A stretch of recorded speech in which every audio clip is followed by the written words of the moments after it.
አላማ ነው ረሳን ወይስ ምንድነው ነገራችን? እኔ እንጃ። ሰሞኑን የሚካሄደው ግርግር በቃ ምንድነው ነገሩ? ምን ላይ ናችሁ? ወይስ ምን እያሳለፋችሁ ነው?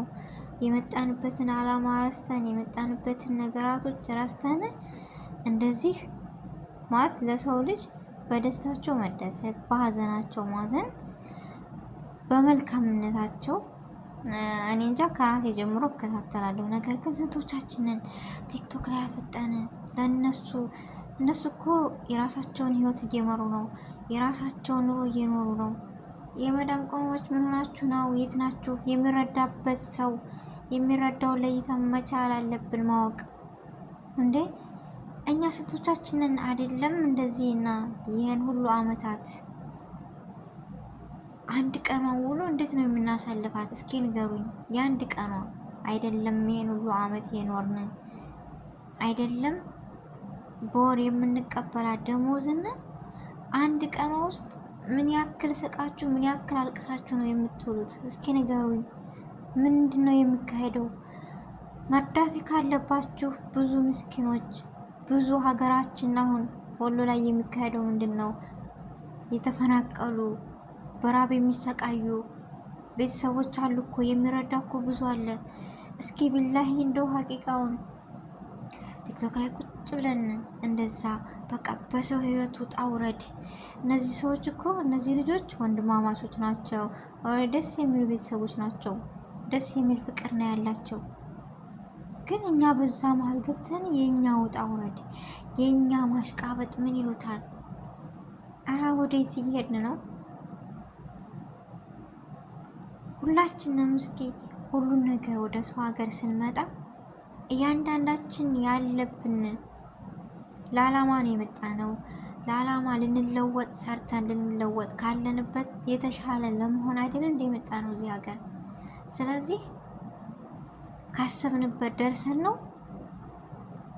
ለሁሉም እኮ እንረዳል። የአረብ ሀገር ለኛ አልፎ ለቤተሰብ ከቤተሰብ አልፎ የተራበን የተጠማን በቃ የምናግዝ ለተባለ ሁሉ ፈጥኖ ደራሾች እኛ ነን። ነገር ግን አግባብ አለው መረዳት ያለበትና የሌለበት። እርዷቸው፣ ደስ ይላል ምናምን የምቀኝነት አይደለም። በነገራችን ላይ እዚህ ጋር ግን ሁላችንም የመዳም ቅመሞች በሰው ሀገር የምንገኝ አላማችንን መርሳት መቻል የለብንም። የመጣነው ለዓላማ ነው። ስንመጣ ቤተሰቦቻችን እኮ በሬ ያለው በሬውን ሽጦ፣ መሬት ያለው መሬቱን ሽጦ ብር ያራጣ እየተበደሩ ነው ቤተሰቦቻችን የላኩን። ያንን ነገር እንደተረሳ ነው መተን እኮ ያን ሁሉ አሳልፈን ብዙ ነገሮችን አቅደን ያለ ነው። ስንቶቻችንን አሁን እንደዚህ ጋር ማለት ምን ያክል ሰዓት ቢኖር ነው? ምን ያክል አስተሳሰብ ቢሆንን ነው እንደዚህ አይነት የምናስበው? እኛ እኮ የአረብ ሀገር ልጆች እድሜያችን በሰው ሀገር የሚሄድ ሳናውቀው ያን ያክል አመት ኖረናል ብለን እስኪ ራሳችንን ፈትሸው ዞር ብለን መተን። ምክንያቱም ሳናውቀው ብዙ ነገሮችን ሰርተናል፣ ብዙ ነገሮችን አሳልፈናል። ካለንበት መባንን መቻል አለብን። ቢያንስ አላገል በቃ በትንሹ ቢሆን ይሄን ያክል ነገር አለን የሚለን አለን፣ አልሐምዱሊላህ። ነገር ግን መረዳት ባለበት መርዳት በቃ አለ አይደለ? እስኪ ሁላችንም በዛ በቲክቶክ ቁጭ ብላችሁ እንደዚህ ከምታደርጉ ወሬ ወዳ ወዲህ ከምታደርጉ እኔ እንጃ ስንት ነገር አለ ለዲናችን። እስኪ ከራሴ ጀምሮ ከፍቼ ሀዲስ ብሰማበት በዛ ከፍቼ 5 ደቂቃ ቁርአን ብቀራበት ወይም ቃይዳ ብቀራበት የቱ ነው? ለዚህ ነገር ግን ሱብሃንአላህ ከራሴ ጀምሮ አይወሰውሰንም። ለማሽቃበጥ ግን ይወሰውሰናል። ቦታ አለን፣ ሰዓት አለን፣ ጊዜ አለን። አረ ወዴት እየሄድን ነው? በነገራችን ላይ ከዓላማ መነሳት አለብን። ሰርተን መለወጥ አለብን። መረዳት መቻል ያለበትን መርዳት መቻል አለብን። አፍጠን እዛ ጋር እዚህ እኮ በነገራችን ላይ በቀን ውስጥ ስንት ነው የምንጠራው? ድንግጥ እያልን ስልካችንን ትተን የምንሮጠው ስንት ነው የምናለቅሰው? ስንት ነው የምንስቀው? በቀን ውስጥ ራሱ ምን ያክል ሰዓት ኑሯችሁ ነው እዛዝ የምታደርጉት? ቤተሰቦቻችን ያሉበት የት ነው? እስኪ እውነት ካወራን ሁላችንም በውጭ ሀገር የምንገኝ እህቶች እንዲሁም ወንድሞቼ ሞልቶልም ቢሆን ኖሮ ከራሳችን ሁልሽም እዚህ ቦታ ባልተገኘሽ። ምክንያቱም ከአረብ ሀገር ላይ ኑሮን ብር እንይዛለን፣ ቦታ እንገዛለን፣ ቦታ ስንጨርስ ቤት እንላለን፣ ቤት እንጨርሳለን፣ ቤት ስንጨርስ የቤት አስቤዛ፣ የቤት እቃያኒ፣ የቤት መጅልስ አረቢያ ስንል፣ ፍሪጅ ስንል፣ የቤት ኪችን ስንቱ ታውቁታላችሁ ባልዘረዝርም። ይህ ሁሉ ነገር ሞልቶላችሁ ነው ለእናንተ? እስኪ ንገሩኝ። ሞልቶላችሁ አይደለም። ምክንያቱም ቢሞላላችሁ ኑሮ እዚህ ቦታ ባልተገኛችሁ።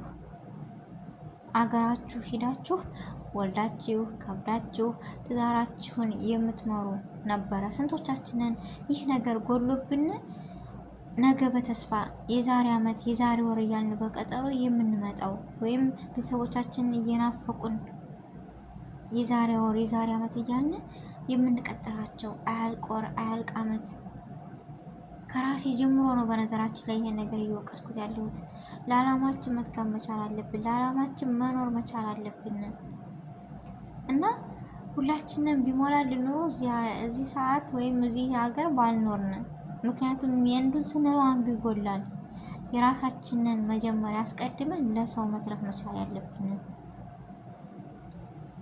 አልሞላልን ሆኖ እንጂ ማንም ተሰዶ የሚኖር ወይም ፍላጎት ኑሮት አይደለም። ስለዚህ የራሳችንን አሟልተን ነው ወይስ? እስኪ ንገሩ። ሞልቶላችሁ ነው? ቢሞላ ግን እኔ እንጃ እንደዚህ አትቀመጡም በሰው ሀገር። ምክንያቱም ሁላችንም ባለሙሉ ተስፋ ነን። ያላገባችሁ አግብታችሁ ትዳር ያላችሁ ሄዳችሁ ልጅ ወልዳችሁ አቅፋችሁ መሳም፣ በቃ ደስ ያለ ህይወት መኖር ሁላችንም እንመኛለን። እየተንቃቃን ያለን ሁላችንም አላህ ሀገራችንን ሰላም አድርጎልን ሀሳባችንን አሳክቶልን ለዓላማችን ተግተን በርትተን ሰርተን ለሀገራችን ሁላችንን ያብቃን እና ውድ እህቶቼ ማሰብ መቻል አለብን። የራሳችንን ሳናሟላ ከሰው ሄደን የምናሽቃብጠው የራሳቸውን ህይወት የራሳቸውን ላይፍ እየኖሩ ነው። ማሻአላ አላህ ይጨምርላቸው፣ አላህ ይረዝቃቸው። ነገር ግን ለራሳችን ማን አለን ብላችሁ እስኪ ዞር ብላችሁ ሰቡ። የት ነው እየሄድን ያለ ነው? ግራ ገብቶኛል እኔ በራሴ። ራሳችንን መለወጥ መቻል አለብን እና ውድ ቤተሰቦቼ፣ ውድ እህቶቼ እኔ ማነኝ? እኔ የት ነው ያለሁት? የኔ ነገር ሞልቶልኛል ብለን ማሰብ መቻል አለብን። ሁላችንም ጎደሎ ሆኖብን ነው እዚህ ጋር የዛሬ ወር የዛሬ ዓመት እያልን ሁላችንም በቀጠሮ ያለ ነውና አላህ ያሳካልን ሁሉ ነገር ያሟላልን። የሙራዳችንን የፍላጎታችንን ተግተን መስራት መቻል አለብን። እቅዳችንን ማስተካከል መቻል አለብን። ከዛ ወደ ቢሻችሁ ወርዱ፣ ቢሻችሁ በቃ እንደፈለጋችሁ ሆኖ እፎ ያለ ኑሮ አላህ ይወፍቀን ለሁላችንም እና ትወዱታላችሁ ብዬ ከልብ አመሰግናለሁ።